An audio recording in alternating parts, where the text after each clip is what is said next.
लाज नाही। पापणाची फुलं नाचली,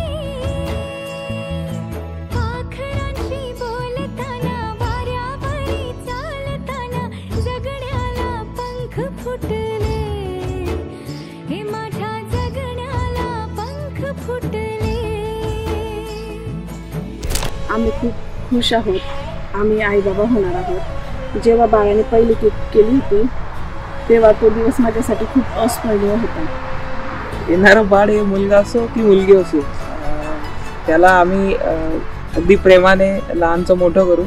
जेवढं आमच्याकडनं आम्ही करू शकतो नक्की त्याला तेवढं सपोर्ट करू आणि शिकवू, आणि तो यशवंत व्हावं हीच आमची प्रार्थना नेहमी राहील देवाकडे।